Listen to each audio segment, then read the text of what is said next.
Estimados compañeros, respetado tutor, reciban un cordial saludo. En este pequeño video vamos a tratar un poquito sobre el nuevo constitucionalismo, tanto en Europa como en América Latina. Entonces, sin más preámbulos, vamos a compartir pantalla y vamos a charlar un ratico sobre este interesantísimo tema. Nuevo constitucionalismo europeo y nuevo constitucionalismo latinoamericano. Mi nombre es José Luis Ramón Camargo, soy estudiante del programa de Derecho, voy en el segundo semestre y estamos en la materia de Derecho Constitucional, Universidad Nacional Abierta y a Distancia. Comencemos. Lo primero que tenemos que decir es que el nuevo constitucionalismo europeo van a marcar la pauta algunos pensamientos y filosofías marxistas. Como podemos ver aquí en la pantalla, tenemos al señor Karl Marx y su pensamiento revolucionario marxista. ¿Por qué estoy trayendo a colación a este pensador y filósofo?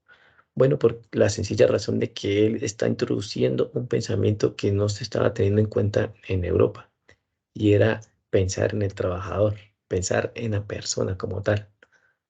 Las personas que estaban sometidas a largas jornadas de trabajo, a salarios más bien bajos, sobreexplotación.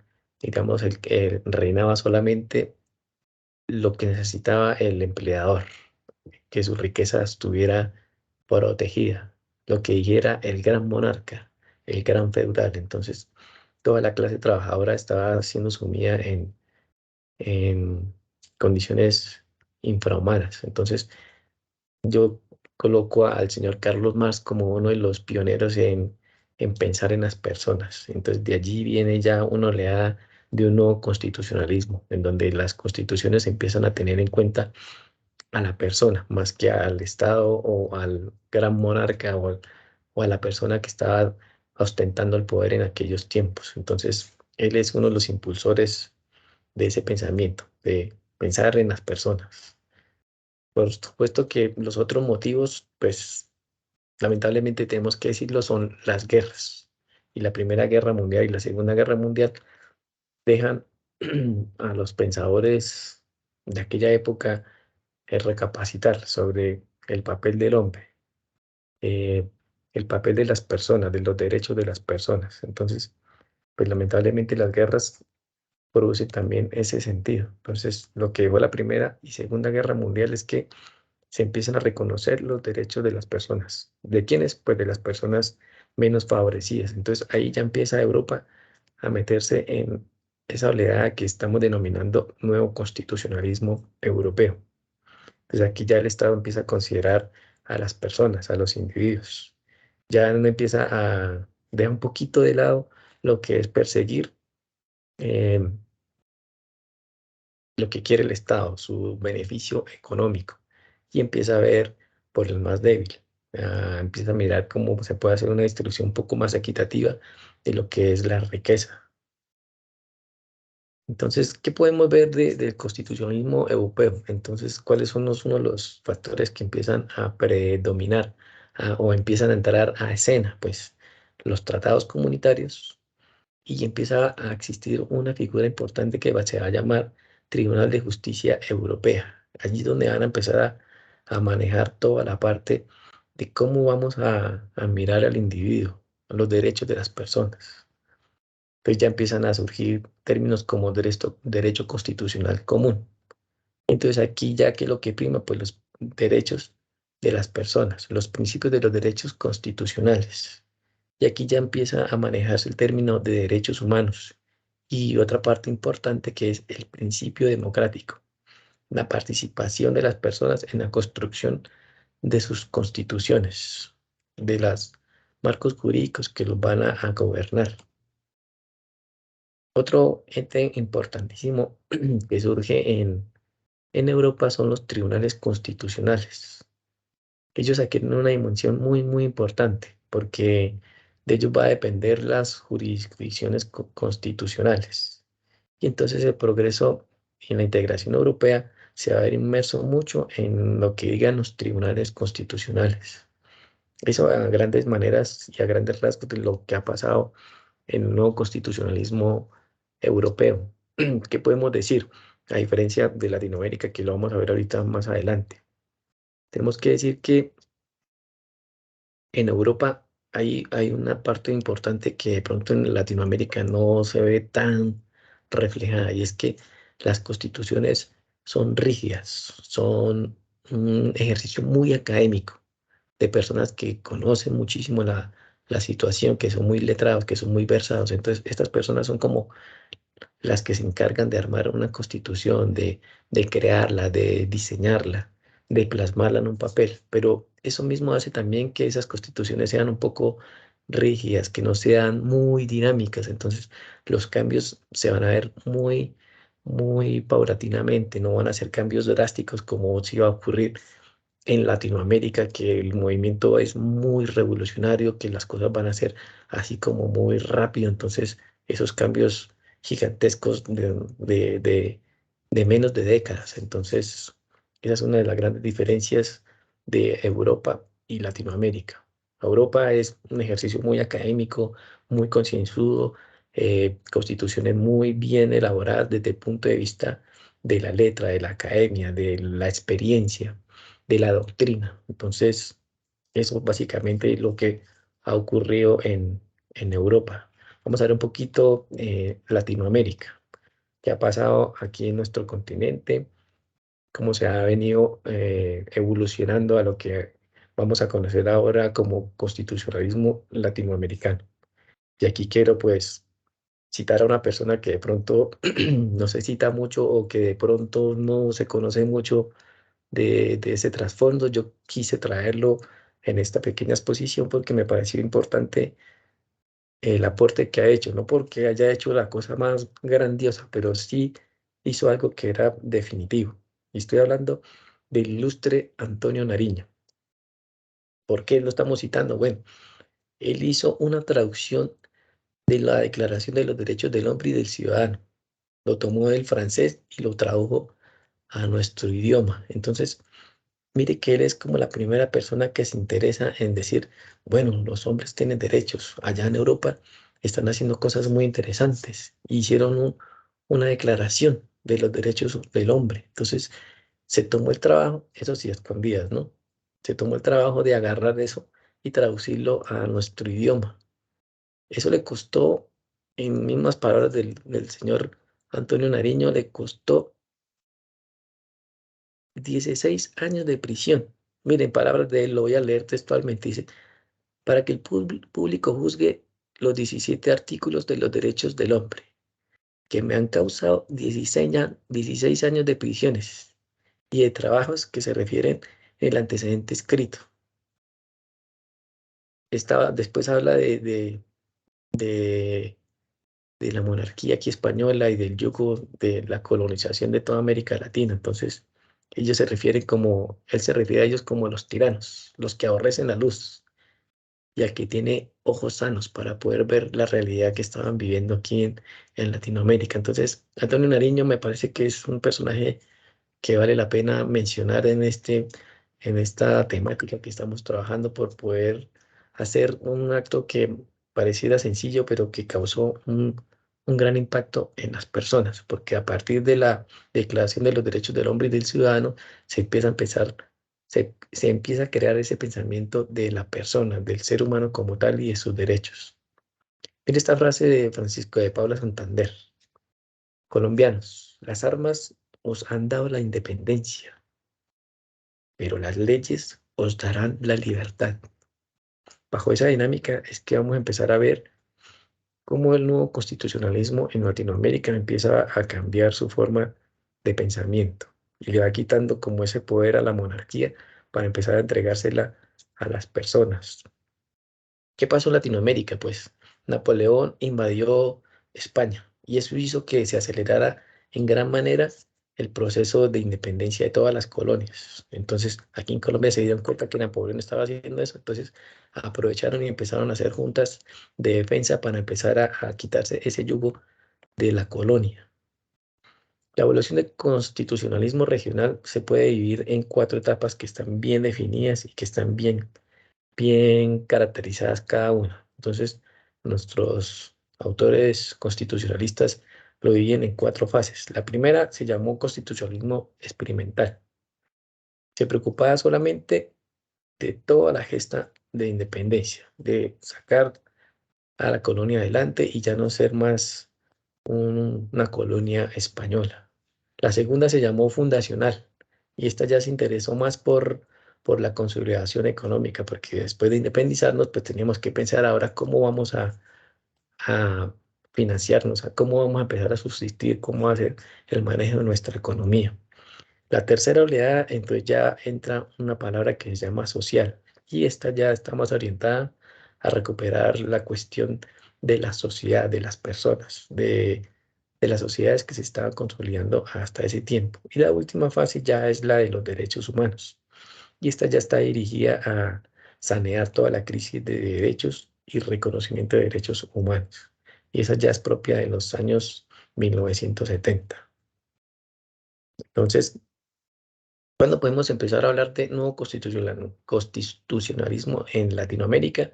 Bueno, pues evidentemente a partir de las constituciones en Colombia de la de 1991, lo mismo hace Venezuela en el año 1999, Ecuador ya llega al 2008 y Bolivia, por tratar unos ejemplos, en el 2009. A partir de esas constituciones ya podemos decir que es un nuevo constitucionalismo. Entonces, ¿cuál es la estructura de estas constituciones? Bueno, prácticamente están divididas en dos partes. La primera es de tipo orgánico y la segunda es de tipo dogmático. ¿A qué se refiere la sesión orgánica? Bueno, pues es la que podemos llamar la maquinaria democrática. En ella se establecen los modelos cómo van a funcionar las relaciones de las ramas del poder. Esto es el poder ejecutivo, el poder legislativo y la rama judicial. ¿Cuáles van a ser las relaciones de ellas y cómo se van a distribuir el poder dentro de la maquinaria democrática? Y el segundo aspecto, entonces, ya viene a hablar de los derechos fundamentales. Entonces, la parte dogmática va a tratar todo lo que tiene que ver con los derechos fundamentales de cada una de las comunidades y de los grupos sociales que se están reconociendo y están surgiendo en estas cartas constitucionales. Entonces, las dos primeras, pues ya las trabajamos, es lo que tiene que ver con toda la gesta libertadora, con toda la parte de organización económica del Estado. Y la segunda ya empieza a ver la parte más social, de la parte de las comunidades, de los partidos políticos que están empezando a surgir y a involucrarse y a empezar a pensar y a escribir cómo debería ser nuestra constitución, cómo deberíamos manejarnos, cómo deberíamos administrarnos dentro de Latinoamérica. Entonces, a mediados del siglo XIX, en América Latina empieza a surgir lo que ya estamos hablando ahorita de los partidos políticos. No todos conocemos la historia de la fuerza liberal y de la fuerza conservadora. Entonces ellos empezaron a tener como un conflicto interno, a decir, bueno, ¿quién va a imponer su visión de la Constitución? ¿Quién va a imponer la forma de cómo debemos ser administrados y gobernados? Entonces, en América Latina eso fue evidente en toda la región. Entonces empezaron a existir esa guerra de poderes. Entonces, ¿quién imponía su visión constitucional sobre la otra hegemonía? Entonces, para dar unos ejemplos, en Argentina, Brasil y México, pues la dominación era de tipo liberal y allí pues empezó como a congelarse y le empezó a dar campo a lo conservador. Lo contrario ocurrió fue en Chile. En Chile fueron gobernados más por lo conservador, pero ese conservador empezó a descongelarse, a darle un poquito de paso a las ideas liberales. En Colombia, bueno, en Colombia pasó todo lo contrario que en Chile.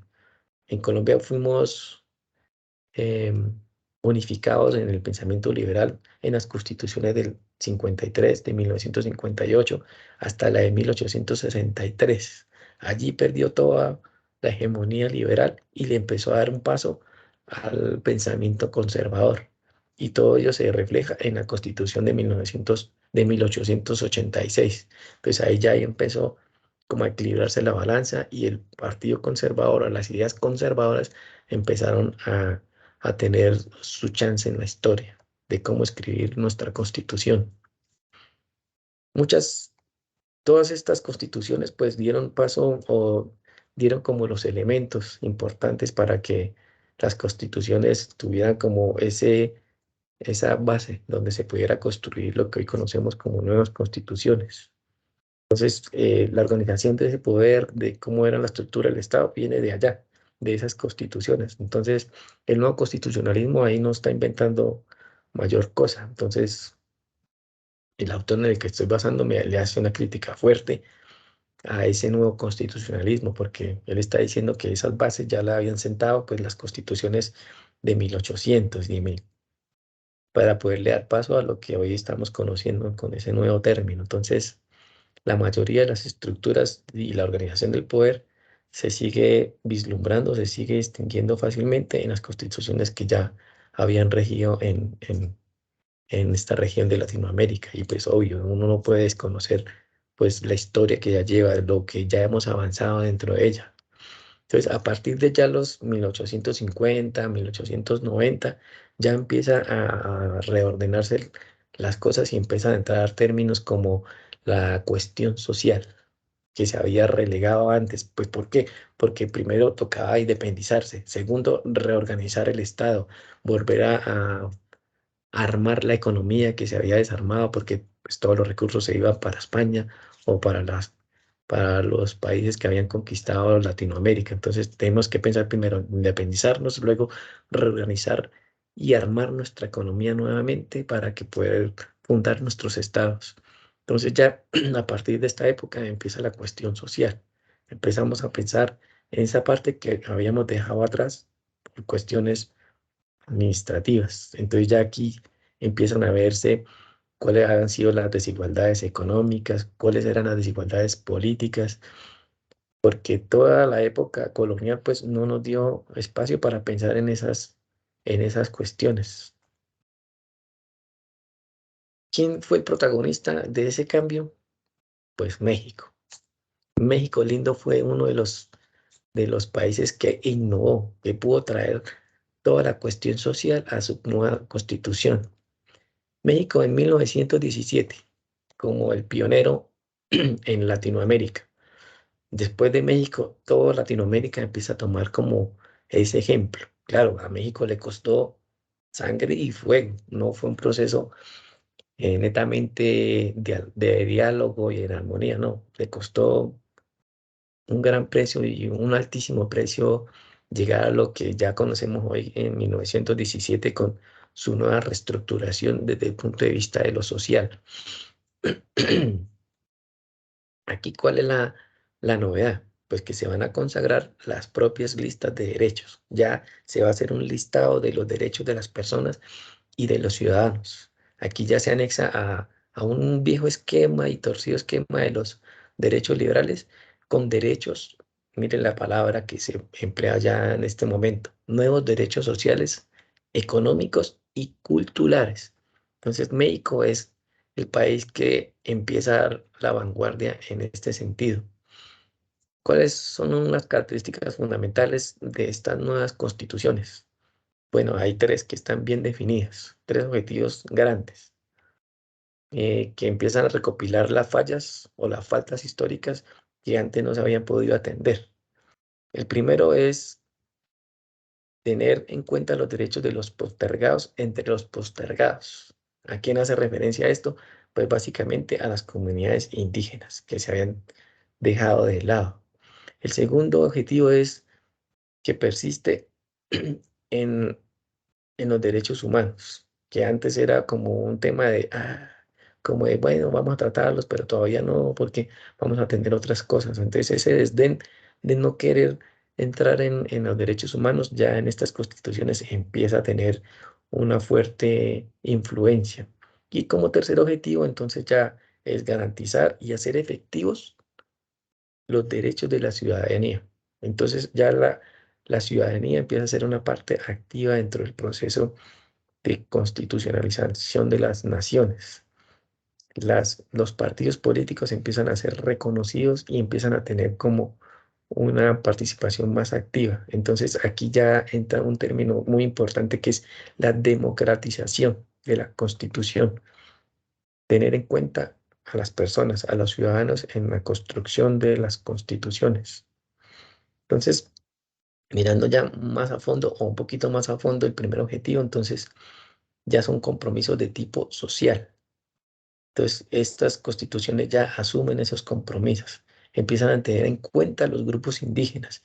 Mire, esto importante, empiezan a tener en cuenta a las mujeres y empiezan a tener en cuenta los derechos de tercera generación que no habían sido incluidas ni reconocidas en aquellas primeras oleadas sociales porque pues no había tiempo. Entonces, este constitucionalismo regional empieza a tener en cuenta los grupos indígenas, las mujeres y las cuestiones de los derechos de tercera generación. Aquí voy a hacer un pequeño paréntesis porque en esa época de los 70, pues casi toda Latinoamérica empezó a sufrir un fenómeno de tipo de control estatal que se llamó dictaduras. Entonces muchos de los dictadores asumieron el poder en varios de los países de Latinoamérica y eso hizo que en gran parte se detuviera la parte social para que se atendieran otros problemas de tipo de seguridad, de economía que estaban dando importantes fallas dentro de la administración de todos los países. Y usted dirá, bueno, yo coloqué aquí que fue un dictador el que le dio el voto a la mujer en Colombia. Entonces, todos van a pensar, ah, pero es que ya sabemos que eso fue más una estrategia política de Rojas Pinilla para poder conseguir más votos, para poder empezar a aprobar su proyecto político y el proyecto que estaba haciendo en Colombia. Pero de todas maneras, sea como fuera la causa que estaba buscando Rojas Pinillo, él fue el que le dio acceso a la mujer para que por primera vez en Colombia tuviera acceso al voto. Entonces, mire cómo todas esas cosas dentro de las dictaduras pues se ven destellos de luz que después van a ser aprovechados realmente como se debía hacer desde un principio. De pronto superando los fines políticos que necesitaba él porque necesitaba más votos y no los conseguía. Entonces digo, aquí hay un capital humano que puedo aprovechar y es la mujer. Entonces la mujer empieza a tener una escena en la política de Colombia. En tercer lugar, mirando los objetivos, entonces es importante destacar que aquí ya empieza a tener una fuerte influencia la iniciativa popular. Y en esto, este es el aspecto que le estaba contando hace unos pocos minutos de que Latinoamérica tuvo a diferencia de Europa. Y es que las iniciativas populares empiezan a tener un dinamismo muy grande en los países latinoamericanos y empiezan a cambiar la constitución rápidamente. Entonces, esa es la constitución experimental. Entonces ellos van por el camino, van aprobando y van haciendo, van aprobando y van haciendo.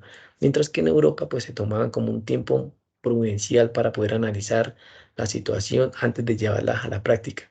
Latinoamérica fue diferente. Aquí iniciativa popular, papeletas, la séptima papeleta como se dijo en Colombia y empezamos a reorganizar.